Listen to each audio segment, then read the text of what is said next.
नमस्कार दोस्तों, स्वागत है आपका हमारे चैनल टेल्स बाय यशु पर। यहाँ पर आपको मिलेंगी अनोखी और रोचक कहानियाँ। अगर आपको हमारी कहानियाँ पसंद आती हैं तो कृपया करके हमारी वीडियो को लाइक करें, इसको अपने दोस्तों के साथ शेयर करें और अगर आप इस चैनल पर नए हैं तो कृपया करके सब्सक्राइब करें। आपका हमारे चैनल पर विजिट करने के लिए बहुत बहुत धन्यवाद। चलिए आज की कहानी का सफर शुरू करते हैं। पिछले एपिसोड में हम सब ने सुना था कि यहाँ पर जब आलिशा धनंजय पीरामल के कमरे में आती है फिर से वही सवालों को दोहराने के लिए कि उन्होंने धर्मराज मारवा को जिंदा क्यों छोड़ दिया। तो इससे पहले कि आलिशा उनसे कुछ भी कहती कि धनंजय पीरामल अब आलिशा से कहते हैं, बताओ आलिशा, तुम वहाँ पर क्यों गई थी और तुम्हें उस आइलैंड के बारे में और उस फूल के बारे में कैसे पता चला। धनंजय पीरामल की ये बात सुनते ही आलिशा भी यहाँ पर अपने ख्यालों में चली जाती है। जिस तरह से उसे उस फूल के बारे में पता चला था क्योंकि उसने राजीव गुलेरिया की लैब में एक बुक को पढ़ा था। इधर अब यहाँ पर धनंजय पीरामल कहते हैं, सब कुछ तो आपकी आंखों के सामने हुआ था ना बेटा, क्योंकि जब आलिशा उनसे पूछती है कि उन्होंने धर्मराज मारवा को क्यों नहीं मारा तो वो यहाँ पर कहते हैं कि सिचुएशन उस समय कुछ ऐसी थी, वो कुछ नहीं कर पाए। आपसे कुछ छुपाने की जरूरत ही तो नहीं पड़ती है ना आलिशा, आप खुद इतनी समझदार हैं। धनंजय पीरामल की ये बात सुनते ही अब आलिशा कहती है, आपका तो समझ में आ रहा है मामा जी कि आपके सामने कैसी सिचुएशन थी, क्योंकि हम इजली समझ पा रहे हैं, लेकिन हमें अनिका का कुछ भी समझ में नहीं आ रहा है कि आखिर उनके दिमाग में क्या चल रहा है।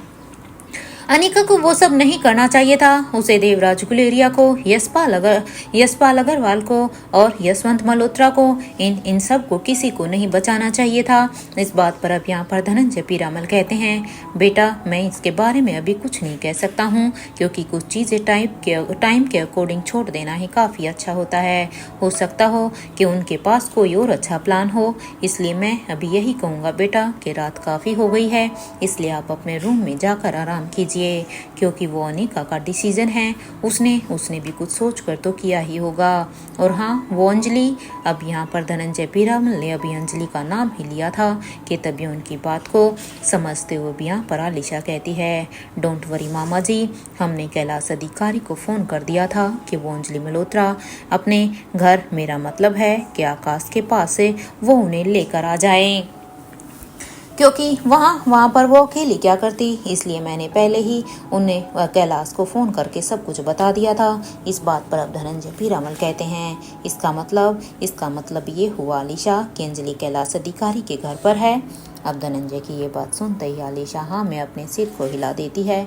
तो वहीं धनंजय पीरामल अब कहते हैं, ध्यान रहे आलिशा, मल्होत्रा हाउस में किसी को भी ये बात कभी भी पता नहीं चलनी चाहिए कि अंजलि कहाँ पर रह रही है और कहाँ पर नहीं। इस बात पर अब आलिशा कहती है, हाँ मामा जी, हम समझ सकते हैं कि आप ये सब क्यों कह रहे हैं, इसके पीछे की क्या वजह है, लेकिन आप चिंता मत कीजिए, इसलिए तो हमने उन्हें वहाँ से शिफ्ट करवा दिया है, क्योंकि हम भी बिल्कुल भी नहीं चाहते कि उनके दामन पर किसी भी तरह का कोई भी दाग आए, किसी को ये पता चले कि इतने समय से अंजलि वहाँ पर राजीव गुलेरिया के साथ रह रही थी। अब यहाँ पर अपनी बात को पूरा करने के बाद अब आलिशा उन्हें गुड नाइट कहती है ओके गुड नाइट मामा जी, अभी आप भी थोड़ा सा आराम कर लीजिए, क्योंकि आज का दिन सच में बहुत ही लंबा हो गया। और इसलिए वो यहाँ पर उन्हें गुड नाइट बोलकर वहाँ से चली जाती है। तो वहीं जैसे ही आलिशा उनके कमरे से जाती है तो वहीं अपने रूम में खड़े पीरामल इधर विंडो से बाहर आसमान की तरफ ही देख रहे थे। उन्हें वो सच में आज बहुत कुछ सवालों के साथ घिरे हुए थे। आज उनका दिमाग बिल्कुल भी शांत नहीं लग रहा था। और वो यहाँ पर विंडो के पास खड़े होकर बाहर देखते हुए अब सोचते हैं, मुझे समझ में ही नहीं आ रहा है कि आखिर मैं क्या करूँ तो आखिर मैं क्या करूँ। इस अंधेरी रात को देखकर ऐसा लग रहा है कि आने वाले वक्त में अंधेरे और भी ज़्यादा होने वाला है। मुझे कुछ समझ में नहीं आ रहा, क्योंकि आज जिस तरह से सिचुएशन हमारी आंखों के सामने आई है उसे देखने के बाद तो अब मुझे अब और भी ज़्यादा घबराहट हो रही है। पता नहीं अब आगे क्या होगा, क्योंकि जिन लोगों के ऊपर हमारे अपने ही लोग अब विश्वास कर रहे हैं वो विश्वास के लायक बिल्कुल ही नहीं है। इससे पहले कि पिछली बार की तरह कुछ हो जाए जैसे पिछली बार हुआ था, क्योंकि पिछली बार भी हमने इन लोगों के ऊपर भरोसा किया था और उन्होंने हमें हमारे भरोसे को तोड़ दिया था। इस बार भी ये लोग ऐसा ही करेंगे, क्योंकि कुछ लोगों की फितरत हो जाती है बार बार धोखा देने की। मुझे नए किंग के साथ मीटिंग करनी होगी। मुझे पूरी उम्मीद है कि आज जो कुछ भी हुआ है वो सब कुछ उनकी आंखों से छुपा नहीं है। उन्हें सब कुछ पता चल गया हो कि कैसे क्या वहाँ की सिचुएशन बनी हुई थी। और ये कहते हुए वो अब यहाँ पर अपने बेड पर जाकर लेट जाते हैं। धनंजय पीरामल के दिमाग में यहाँ पर बहुत कुछ चल रहा था और जैसे ही वो लेटते हैं, क्योंकि आज की थकान बहुत ज़्यादा हो गई थी, इन्हीं सब ख्यालों में ही कब उन्हें नींद आ जाती है उन्हें पता भी नहीं चलता। धीरे धीरे ऐसे ही 4 दिन बीत जाते हैं। इधर 4 दिन के बाद किंग के पैलेस में यहाँ पर अनिका अपने काम अब तक पूरा कर चुकी थी। अब वो यहाँ पर आकांक्षा को इंस्ट्रक्ट करती है, तुम अब मेडिकल फ्लोर पर जाओ और हाँ, ऑपरेशन की पूरी तैयारी करो, क्योंकि अब हमारे पास ज़्यादा समय नहीं है। इधर अनिका की ये बात सुनते ही अब आकांक्षा कहती है, मैडम आप काफ़ी वक्त से सोई नहीं है, देखिए ना कितना समय हो गया है, 4 दिन कोई कम नहीं होते। इस बात पर अब अनिका कहती है, नहीं आकांक्षा, मेरे पास अभी सोने के लिए टाइम नहीं है, क्योंकि जब तक राहुल पूरी तरह से ठीक नहीं हो जाता तब तक मैं बिल्कुल भी नहीं सो सकती। इवन अब बस राहुल को ठीक होना ही होगा। जब राहुल ठीक हो जाएगा, जब मुझे लगेगा कि वो अभी आउट ऑफ डेंजर है, तब ही मैं सोऊंगी। अब ये सुनते ही यहाँ पर आकांक्षा कहती है, okay madam, as you wish. और वो यूँ कहते हुए ही वहाँ से निकलकर ऊपर की तरफ जाने लगती है, क्योंकि आकांक्षा खुद एक रोबोट थी। उसे अच्छी तरह से पता था कि एक ह्यूमन को कितने घंटे की नींद की ज़रूरत है। लेकिन अनिका यहाँ पर कंटिन्यूसली राहुल के लिए ही लगी हुई थी।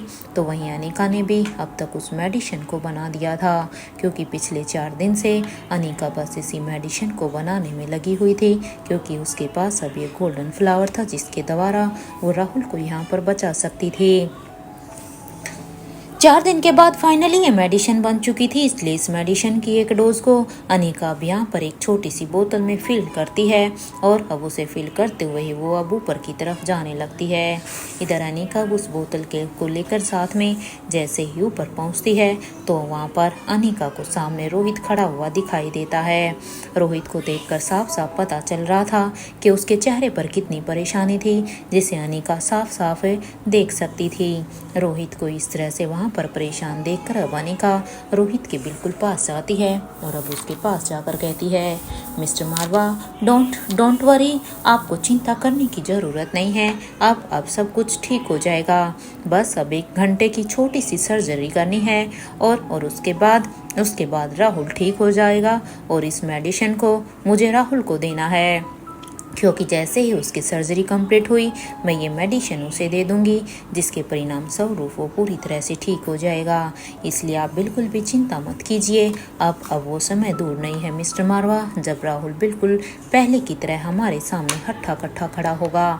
इधर अनिका की ये बात सुनते ही अब रोहित कहता है, अनिका वो अब यहाँ पर रोहित ने इतना ही कहा था कि उसकी ये बात सुनते ही अब अनिका कहती है, क्या बात है मिस्टर मारवा, क्या मुझे लगा कि आप राहुल के बारे में सोचकर ज़्यादा परेशान हो रहे होंगे और इसलिए वो परेशानी आपके चेहरे पर दिखाई दे रही है। क्या कोई और वजह है क्या मिस्टर मारवा? क्या आपकी परेशानी की वजह क्या है? प्लीज़ मुझे बताइए। अगर आप मुझसे किसी बारे में बात करना चाहते हैं या मुझे किसी चीज़ के बारे में बताना चाहते हैं तो प्लीज़ बताइए ना मिस्टर मारवा, हुआ क्या है? इधर अनिका की ये बात सुनते ही रोहित अब अपने हाथ में लिए हुए एक न्यूज़पेपर को अब अनिका को देते हुए कहता है, ये देखो अनिका, तुम पहले इसे पढ़ो, तुम जब इसे पढ़ोगी तो तुम खुद ब खुद ही समझ जाओगी। इधर रोहित की ये बात सुनते ही अनिका भी यहाँ पर रोहित के हाथ को बढ़ाए हुए जब अनिका उस न्यूज़पेपर को देखती है तो अनिका अब रोहित के हाथ से उस न्यूज़पेपर को ले लेती है और अब उसे खोलकर अब वो उस न्यूज़पेपर को पढ़ती है। अनिका इस न्यूज़पेपर को पढ़ने के बाद अब अनिका के तो पूरी तरह से होश ही उड़ जाते हैं और अब क्योंकि अनिका ने भी एक्सपेक्ट नहीं किया था और अब वो रोहित को बड़े ही ध्यान से देखने लगती है और अब वो कहती है, mister Marwah, how is this possible? ये सुनते ही भी यहाँ पर रोहित कहता है, अनिका, ये कोइंसिडेंस नहीं हो सकता। इस बात पर अब अनिका कहती है, मिस्टर मारवा, मुझे अभी अंदर राहुल के पास जाना है। मैं आकर आपसे इसके बारे में बात करती हूँ, क्योंकि अभी मेरे लिए सबसे ज़्यादा ज़रूरी राहुल है। उसे ठीक करना है, क्योंकि राहुल को अब ट्रीटमेंट की सबसे पहले ज़्यादा ज़रूरत है। उसके बाद ही हम बाकी बातें करते हैं। इधर अनिका की इस बात को सुनने के बाद अब रोहित भी हाँ में अपना सिर हिला देता है। तो वहीं अनिका भी अब जैसे ही यहाँ पर अंदर आती है तो वो देखती है कि आकांक्षा ने अब तक यहाँ पर अपना पूरा काम कर दिया था। उसे अनिका को यहाँ पर जिस चीज़ की ऑपरेशन के लिए ज़रूरत थी, आकांक्षा ने यहाँ पर पूरा का पूरा वैसे ही सेटअप किया हुआ था, ताकि ऑपरेशन के दौरान राहुल के ऑपरेशन में अनिका को किसी भी तरह की कमी महसूस ना हो। ये देखकर अब अनिका भी जल्दी से अपने सर्जिकल गाउन और मास्क को पहनकर रेडी हो जाती है। तो यहाँ पर अब क्योंकि भाग्यश्री भी अब वहाँ पर अवेलेबल थी रोहित के कहे अनुसार, इसलिए अब भाग्यश्री कहती है, अनिका गुलेरिया हैंड सैनिटाइज। ये सुनते ही अब अनिका कहती है, हाँ मैं बस करने ही जा रही थी। वैसे आप यहाँ पर। इधर अनिका की इस बात पर भाग्यश्री कहती है, हाँ वो आज राजलक्ष्मी है ना, तो किंग ने मुझसे कहा था कि जब भी राहुल का ऑपरेशन हो मैं आपको इस काम में असिस्ट करूँ। क्योंकि अनिका को सच में नहीं पता था कि भाग्यश्री भी यहाँ पर उसका साथ देने के लिए खड़ी हुई होगी, क्योंकि पिछले 4 दिनों से अनिका उस मेडिसिन को ही बनाने में लगी हुई थी। इधर यहाँ पर भाग्यश्री की ये बात सुनते ही अब अनिका कहती है, थैंक यू सो मच कि आप यहाँ पर मेरे साथ हैं। अब चलिए, क्योंकि हमारे पास ज़्यादा वक्त नहीं है। इधर अनिका की ये बात सुनते ही भाग्यश्री भी अब वहाँ पर आ जाती है और अब वो अनिका से कहती है, मैंने सब कुछ चेक कर लिया है अनिका, इनकी बॉडी इस ऑपरेशन के लिए पूरी तरह से रेडी है। लेकिन हाँ, इनकी बॉडी पूरी तरह से रेडी होने के बाद भी हमें फिर भी बीच में चौकन्ना रहना होगा। मुझे बस इनके दिमाग की काफ़ी टेंशन हो रही है। भाग्यश्री की इस बात पर अब अनिका कहती है, देखिए आप मुझ पर भरोसा कीजिए, आप बस इनकी हार्ट को संभालिए। मैं इनके ब्रेन का ख्याल रख लूँगी, क्योंकि इनके ब्रेन को मैं अच्छी तरह से संभाल सकती हूँ। और हाँ, आकांक्षा मेरे इशारे करते ही हमें उस मेडिसिन को थोड़ा करके राहुल की बॉडी में इंजेक्ट करना है। क्वांटिटी ऊपर नीचे बिल्कुल भी नहीं होनी चाहिए, क्योंकि मैंने सब कुछ पहले से ही वहाँ पर मेंशन किया हुआ है। अनिका ने यहाँ पर इन तीनों का ही काम डिवाइड कर लिया था, क्योंकि इस ऑपरेशन के दौरान, क्योंकि यहाँ पर अनिका उसके ब्रेन का ऑपरेशन कर रही थी, इसलिए अनिका के लिए सबसे ज़रूरी उसकी हार्ट बीट थी और साथ के साथ जो मेडिसिन उसने बनाई थी जिसे उसे इसकी राहुल की बॉडी में इंजेक्ट करना था, उसकी क्वांटिटी पर यहाँ पर आकांक्षा को ध्यान रखना था। इधर अनिका की ये बात सुनते ही अब आकांक्षा कहती है, ओके मैम, और अब यहाँ पर अनिका अपना पूरा का पूरा ध्यान अब राहुल के ऊपर ही लगा देती है। इधर बाहर रोहित, जो कि अभी भी बाहर ही खड़ा हुआ था, उसे राहुल की बहुत ज़्यादा ही टेंशन हो रही थी। हालांकि वो अच्छी तरह से जानता था कि अंदर यहाँ पर भाग्यश्री और अनिका दोनों ही है और साथ में आकांक्षा भी। तो अनिका इस काम को बड़े ही अच्छे से कर लेगी, क्योंकि अनिका की मेडिकल हिस्ट्री में आज तक ऐसा हुआ ही नहीं था कि उसने किसी भी पेशेंट उसके ऑपरेशन के दौरान दम तोड़े। इसलिए उसे अनिका के काम पर पूरी तरह से यकीन था, लेकिन फिर भी क्योंकि राहुल उसका कज़न था, इसलिए उसे उसके लिए काफ़ी टेंशन हो रही थी। रोहित जो यहाँ पर टेंशन में इधर उधर टहल रहा था, तभी उसके कानों में भी यहाँ पर फूड स्टेप की आवाज़ आती है। इधर रोहित जैसे ही उसे फुट स्टेप की तरफ देखता है कि आखिर उस तरफ से कौन आ रहा है, तो उसके सामने भी यहाँ पर चिराग और अब्दुल दोनों ही अभी उसी तरफ आ रहे थे। उन दोनों को वहाँ पर देखकर अब रोहित कहता है, क्या हुआ है, कुछ पता चला कि किसने किया है ये सब? रोहित की ये बात सुनते ही अब चिराग कहता है, किंग, आपने अपनी इन्वेस्टिगेशन की है, लेकिन हाँ, ये सिर्फ एक एक्सीडेंट ही लग रहा है। इस बात पर अब रोहित कहता है, हाउ इज़ दिस पॉसिबल चिराग? वैसे तुम दोनों को क्या लगता है, क्या पता कि लगा तुम्हें इसे इन्वेस्टिगेट करके? मैं तुम्हारी भी तो राय जानना चाहता हूँ। इस बात पर अब चिराग कहता है, king, there is something wrong, because जो यहाँ पर हुआ है वही सामने चीज़ सालों पहले इंडिया में हो चुकी है। और मेरे हिसाब से इन दोनों ही इंसिडेंट का एक दूसरे के साथ तो लेना देना है, और सिर्फ वो कहीं और नहीं बल्कि उस हिमालय रीजन में ही। इधर ये कहते हुए ही चिराग अब यहाँ पर खामोश हो जाता है, मानो से तभी अचानक से कुछ याद आ जाता है। इधर कुछ ही देर के बाद सामने से अब दरवाज़ा खुला तो अनिका को देखकर अब यहाँ पर चिराग और अब्दुल दोनों ही अब उसे ग्रीट करते हैं। तो वहीं अब यहाँ पर अनिका कहती है, राहुल इज़ फाइन, इवन कल तक अब उसे होश आ जाएगा, क्योंकि जब यहाँ पर चिराग और अब्दुल दोनों ही रोहित के साथ बात कर रहे थे तब तक अनिका वहाँ पर अपने ऑपरेशन की तैयारियाँ कर चुकी थी। कुछ समय के बाद जब चिराग और अब्दुल जी यहाँ पर रोहित से बात करने के बाद जब अनिका से भी बात करने के लिए जाते हैं तब तक अनिका यहाँ पर राहुल के ऑपरेशन को पूरी तरह से कर चुकी थी। इधर राहुल के बारे में ये सुनते ही रोहित अब यहाँ पर ऊपर की तरफ देखकर यूनिवर्स को थैंक यू बोल रहा था, क्योंकि उसे सच में काफ़ी डर लग रहा था कि कहीं वो अपने भाई राहुल को खो ना दे। इसलिए अब यहाँ पर अनिका के मुंह से ये खबर सुनते ही अब उसे थोड़ा सा रिलैक्स महसूस हो रहा था। तो वहीं अनिका अब चिराग और अब्दुल से कहती है, आज जो न्यूज़ आई है उसके बारे में कुछ पता चला, क्योंकि अनिका को पता था कि ये दोनों इस खबर की तहकीकात जरूर करेंगे। ये सुनते ही अब चिराग भी कहता है, मैडम अभी कोई इन्फॉर्मेशन नहीं है, लेकिन हाँ हमारी इन्वेस्टिगेशन अभी भी चालू है। जैसे ही हमें कुछ भी इसके बारे में पता चलता है हम आपको और सर को दोनों को ही अपडेट दे देंगे। ये सुनते ही अब अनिका कहती है, जैसे ही कुछ पता चले प्लीज़ मुझे बता देना। और ये कहते हुए ही अनिका अपने रूम की तरफ जाने लगती है। तो वहीं अनिका को इस तरह से अपने रूम की तरफ जाता हुआ देखकर अब रोहित भी यहाँ पर अब्दुल और चिराग से कहता है, ओके बॉयज अपने काम पर लग जाओ, और हाँ जैसा भी हो प्लीज़ हमें अपडेट दे देना। यहाँ पर ये सुनते ही चिराग और अब्दुल दोनों ही हाँ में अपना सिर हिलाते हैं। तो इधर उन्हें ये बात कहने के बाद रोहित भी अब अनिका के पीछे ही जाने लगता है, क्योंकि रोहित को पता था कि अनिका पिछले 4 दिनों से सोई नहीं है। वो इसलिए अनिका को अब नींद की ज़रूरत है, क्योंकि पिछले 4 दिन से अनिका यहाँ पर राहुल के लिए ही लगी हुई थी।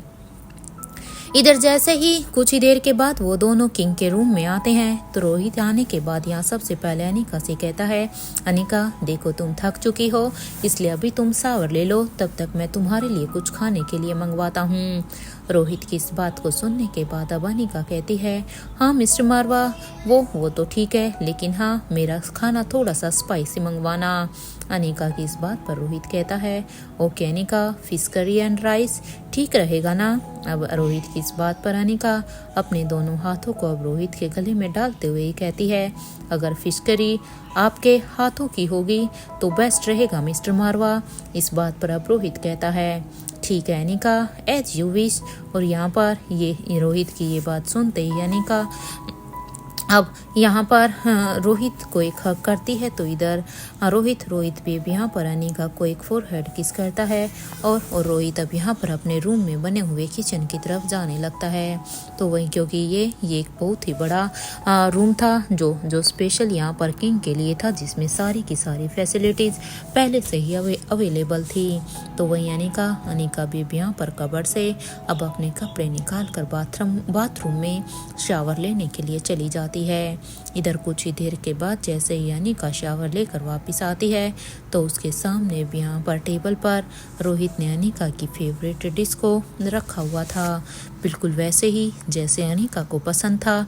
इधर सामने टेबल पर अपने लिए ये सब देखकर अनिका कहती है, mister Marwah I really miss our this type of movement. क्योंकि सच में पिछले 6 महीनों में अनिका ने रोहित को बहुत ही मिस किया था। इवन ये छोटे छोटे मोमेंट ही उसे बहुत याद आते थे। और ये कहते हुए ही अनिका अब मिरर के सामने जाकर अब अपने बालों को सुखाने लगती है और जल्दी से वो यहाँ पर रेडी होने लगती है। रेडी होने के बाद वो यहाँ पर सोफे पर आकर बैठ जाती है। तो वहीं रोहित अब यहाँ पर अनिका की प्लेट में खाने को सर्व करने लगता है और उसके बाद वो अपनी प्लेट में भी खाने को सर्व करता है। रोहित पहला निवाला भी यहाँ पर बनाकर अनिका के मुंह के पास लेकर जाता है और कहता है, ओके अनिका इसे टेस्ट करो। इधर रोहित की ये बात सुनते ही अनिका, जो कि यहाँ पर प्यार भरी नजरों से बस रोहित को ही देख रही थी, अब अनिका बड़े ही प्यार के साथ अब अपना मुंह खोल देती है। इधर अब यहाँ पर जैसे ही अनिका ने मुंह खोला तो रोहित बड़े ही प्यार से उसके मुंह में पहला निवाला डालता है। इधर पहला निवाला लेने के बाद अब अनिका जैसे उसे थोड़ा सा च्यू करती है तो अब यहाँ पर कहती है, wow wow nice, very nice mister Marwah, I love it. इधर यहाँ पर ये कहते हुए ही अनिका अब अपना मील फिनिश करने लगती है। इधर उसकी खाने की स्पीड को इस तरह से देखकर अब रोहित कहता है, आराम से खाओ अनिका, कोई तुमसे छीन नहीं रहा है। हालांकि रोहित को पता था कि अभी अनिका को रेस्ट की ज़रूरत है, इसलिए शायद अनिका इतनी जल्दी से खा रही है। उधर रोहित की इस बात पर अब अनिका कहती है, आई नो मिस्टर मारवा, मेरे हाथ से कोई छीन नहीं रहा है, but as usual you know ना कि मैं और इंतज़ार नहीं कर सकती, क्योंकि मुझे बहुत ही नींद आ रही है और ये तो आप भी अच्छी तरह से जानते हो कि खाली पेट मैं नहीं सो पाऊंगी, और क्योंकि मुझे नींद तो आ ही रही है लेकिन साथ में मुझे भूख भी लगी है। और ये कहते हुए ही वो अपने खाने पर फिर से कंसंट्रेट करने लगती है। और जब यहाँ पर अनिका का मील फिनिश हो जाता है तो इधर रोहित बस यहाँ पर अनिका को ही इस तरह से स्पीड में खाना खाते हुए देख रहा था। वो जानता था कि जब अनिका कई दिनों तक जागती थी तो अनिका का ये सेम रिएक्शन होता था। तो इधर अनिका अब जल्दी से अपने खाने को ख़त्म करने के बाद किचन में जाकर अब अपने हैंड वॉश करती है और उसके बाद वो बेड पर आ जाती है। और बेड पर आने के बाद जैसे ही अनिका अब अपना फ़ोन देखती है तो उसके फ़ोन पर यहाँ पर ढेर सारे मिस कॉल आए हुए थे। उन्हें देखकर अब यहाँ पर अनिका कहती है, हॉस्पिटल में सब सही तो है ना? फिर अब यहाँ पर अनिका ये सब सोचकर ही अपनी सोच में थी कि तभी वहाँ पर अब रोहित भी तब तक सारी ही प्लेट्स को किचन में रखने के बाद अब अपने हैंड वॉश करने के बाद रोहित भी अब तक यहाँ पर अनिका के पास आ जाता है और अब वो अनिका के हाथ से अब उसके फ़ोन को ले लेता है, क्योंकि अनिका अपने फ़ोन को अपने हाथ में लेकर अपनी किसी गहरी सोच में थी। वो हॉस्पिटल के बारे में ही सोच रही थी, लेकिन रोहित को पता था कि अनिका को अब रेस्ट करना चाहिए, इसलिए वो यहाँ पर उसके हाथ से फ़ोन को छीन कर अब साइड में रख देता है और कहता है, नो मोर फोन अनिका नाउ, अब चलो सो जाओ जाकर, और हाँ वो भी अच्छी बच्ची की तरह। रोहित की इस बात पर अब अनिका कहती है, मिस्टर मारवा ये क्या हरकत है? मैं रिया नहीं हूँ मिस्टर मारवा, मुझे आपको ये कितनी बार बताना पड़ेगा? अनिका की और ये कहते हुए ही अब वो रोहित को एक हल्का सा धक्का देती है। जहाँ रोहित अभी बेड पर लेट जाता है तो वहीं अनिका भी उसके सीने पर आकर अपना सिर अब उसके सीने पर रखते हुए वो यहाँ पर कुछ ही सेकंड्स में यहाँ पर एक गहरी नींद में चली जाती है। अनिका को इस तरह से एक पीसफुली नींद में देखकर अब रोहित के चेहरे पर एक स्माइल थी। फाइनली अनिका भी यहाँ पर रेस्ट कर रही है। इधर दूसरी तरफ पेरिस के हॉस्पिटल में नानी माँ भी यहाँ पर किशन मामा से कह रही थी, तेरे पापा को कुछ होगा तो नहीं ना किशन? देख कितने सालों के बाद वो हमारी लाइफ में दोबारा आए हैं। मुझे तो सच में ऐसा लगा था कि हम उसे खो चुके हैं। इधर नानी माँ की इस बात पर अब किशन मामा कहते हैं, माँ देखो, घबराने की ज़रूरत नहीं है, डॉक्टर अपना काम कर रहे हैं ना, बाकी हमारी किस्मत में जो होगा वो हम देख लेंगे। इस बात पर अब नानी माँ कहती है, अगर सच कहूँ ना किशन, अगर अनिका यहाँ पर होती तो मुझे बिल्कुल भी टेंशन नहीं होती, क्योंकि मुझे पता है कि अनिका यहाँ पर सब कुछ संभाल लेती, वो तुम्हारे पापा को कभी कुछ होने ही नहीं देती। लेकिन पता नहीं वो यहाँ पर क्यों नहीं है, और उसका फ़ोन भी नहीं लग रहा है। अरे कितनी बार मैंने अनिका का कॉल करने का ट्राई किया है। यहाँ नानी माँ इधर अपनी ही सोच में थी ये सब कहने के बाद कि आखिर अनिका यहाँ पर अपने नाना जी का ऑपरेशन करने के लिए क्यों नहीं आ रही, वो उन्हें यहाँ पर क्यों नहीं संभाल रही। तभी वो यहाँ पर ये सब सोच ही रही थी कि तभी एक नर्स वहाँ पर आकर कहती है, मिस्टर यशपाल अग्रवाल को होश आ गया है। इधर यहाँ पर जैसे ही नर्स ने आकर ये कहा तो ये सुनते भी यहाँ पर नताशा के चेहरे पर एक स्माइल आ जाती है और अब वो कहती है, क्या मैं अपने पापा से अब मिल सकती हूँ? क्योंकि नताशा की नज़रों में तो यशपाल अग्रवाल एक बहुत ही अच्छा इंसान था, और जब से उसने खुद नताशा के ऊपर चलने वाली उस गोली को अपने सीने पर लिया था तब से तो उसकी इज्जत उसकी आंखों में और भी बढ़ गई थी। इधर नताशा की इस बात को सुनने के बाद अब नर्स कहती है नोट नाउ, आप थोड़ी देर बाद जाकर उनसे मिल सकती हैं क्योंकि उन्हें जस्ट अभी अभी होश आया है। इधर ये कहते हुए ही अब नर्स वहाँ से जाने वाली थी कि तभी यहाँ पर पार्वती मल्होत्रा कहती है मेरे पति कैसे हैं, प्लीज़ प्लीज़ मुझे उनके बारे में भी बताइए। यशवंत मल्होत्रा वो कैसे हैं। यहाँ पर पार्वती की इस बात पर अब नर्स कहती है जी अभी उन्हें होश नहीं आया है, अभी उनके बारे में मैं कुछ भी नहीं बता सकती हूँ, आपको थोड़ा सा वेट और करना होगा, please be seated and please wait. ये कहते हुए ही वो वहाँ से जाने लगती है। तो वहीं नताशा के दिमाग में तो अभी बहुत कुछ ही चल रहा था। नताशा अभी भी यही सोच रही थी कि इस हॉस्पिटल से देवराज गुलेरिया और यशवंत मल्होत्रा जिंदा नहीं जा पाएंगे क्योंकि वो इन दोनों को किसी भी हाल में जिंदा नहीं छोड़ सकती थी क्योंकि उसके अपने कुछ पर्सनल रीजन थे आयशा मारवा को लेकर। इसलिए वो यहाँ पर कहती है मैं उन्हें बिल्कुल भी यहाँ से जिंदा नहीं जाने दे सकती हूँ। अरे मेरी बहन के साथ जो कुछ भी हुआ था मैं कुछ भी नहीं भूली हूँ क्योंकि ये दोनों ही इस चीज़ के लिए जिम्मेदार हैं। इन्होंने मेरी बहन को जितने भी दुख दिए वो सब अभी ने उसकी भरपाई करनी होगी। या नताशा के दिमाग में अभी बहुत कुछ ही चल रहा था क्योंकि वो अपनी आंखों के सामने इन दोनों को ठीक होता हुआ बिल्कुल भी नहीं देख सकती थी। उसके पास यही एक अच्छा मौका था इन दोनों को सजा देने का।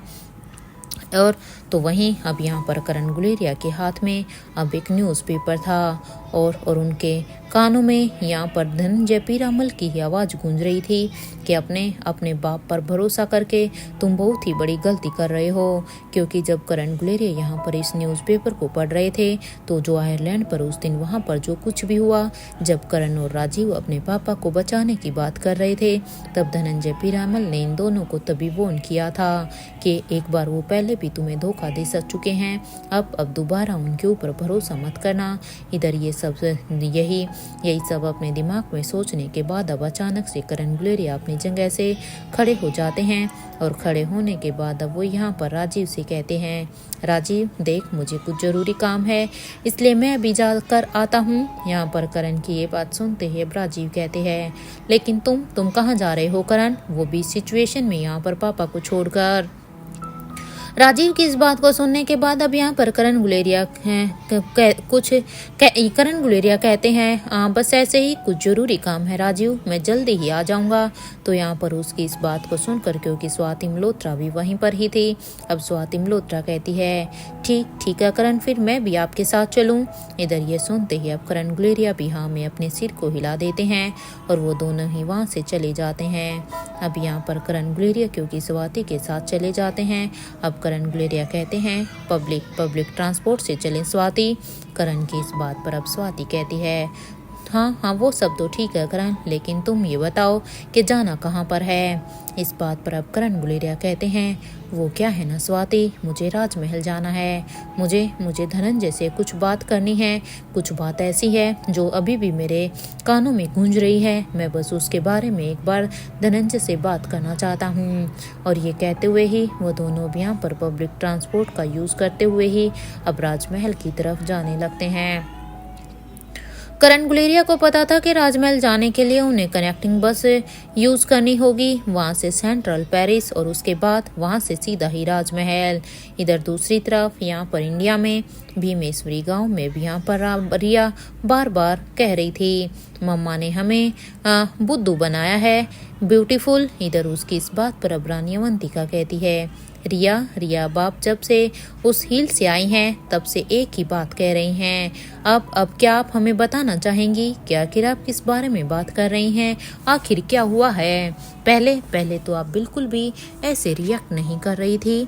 इधर यहाँ पर रानी अवंतिका की इस बात पर रिया कहती है मैंने और मेरे भाइयों ने पहले ही पता लगा लिया था कि नानी माँ जिंदा है और दादू की हेल्प से हमने उन्हें अपने पैलेस में भी रोक कर रखा हुआ था, लेकिन मैं हैरान हूँ कि हमने इतना कुछ किया बट वो हमें याद क्यों नहीं है।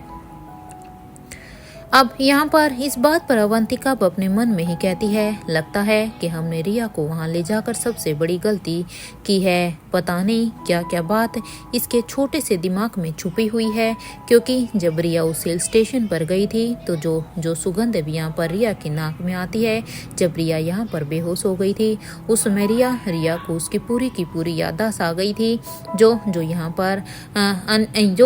पर बूढ़े किंग ने अनिका ने छिपाई हुई थी। जब उन्हें स्वाति मल्होत्रा के बारे में पता चल गया था, जब एक बार इन तीनों ने ही स्वाति मल्होत्रा को अपने ट्रैप में फंसाया था ये जानने के लिए कि वो उनकी नानी माँ जिंदा है या नहीं। यहाँ रानी अवंतिका अब ये सब सोचकर ही अपनी सोच में थी कि तभी अब उनके दरवाजे के पास अब एक जियांटी कल आ जाता है। उस जियांटी कल को देखकर अब अवंतिका रिया से कहती है, हम अभी आते हैं छोटी अनिका। इधर रानी अवंतिका की इस बात पर रिया अब उनका हाथ पकड़कर कहती है, हे ब्यूटीफुल लेडी, आप मेरे मन की बात सुनेंगी। इस बात पर अब अवंतिका हाँ में अपना सिर हिला देती हैं। तो वो यहाँ पर साथ के साथ कहती हैं कि मैं सुनती हूँ, लेकिन मैं अभी आती हूँ। और ये कहते हुए वो वहाँ से बाहर आ जाती है और उसके बाद अब वो यहाँ पर जियांटी गर्ल की आंखों में देखने लगती है, क्योंकि उस जियांटी गर्ल की आंखों को देखकर वो समझ गई थी कि वो जरूर उसके लिए कोई ज़रूरी इन्फॉर्मेशन लेकर आया है। इसलिए सबसे पहले वो इसके साथ आई कांटेक्ट करती हैं और उसकी बातों को सुनने और समझने के बाद वो कहती हैं, क्या सच में फ्लावर आइलैंड पर हमारे लोगों का कोई नुकसान नहीं हुआ है और वो गोल्डन फ्लावर भी किंग के पास है। ये तो सच में बहुत ही अच्छी बात है। इवन ये तो एक बहुत ही अच्छी खुशखबरी है। यहाँ रानी अवंतिका ने ये कहा ही था कि तभी उस जियांटी गर्ल ने जैसे ही रानी अवंतिका को वहाँ की सारी ही बातें बताई तो उसकी इन बातों को सुनने के बाद अब यहाँ पर रानी अवंतिका कहती है, अच्छा हुआ जो तुमने मुझे सब कुछ बता दिया, क्योंकि मेरे लिए भी ये जानना बहुत ही ज़रूरी था। और ये कहते हुए ही रानी अवंतिका अब अपने मन में कहती है, मुझे ऐसा क्यों लग रहा है कि यशपाल अग्रवाल कोई बहुत बड़ी प्लानिंग कर रहा है, क्योंकि जिस तरह से ये सारी ही बातें सामने आई है ये कोई नॉर्मल चीज़ तो नहीं है। ज़रूर यशपाल अग्रवाल यहाँ पर कोई गेम खेल रहा है।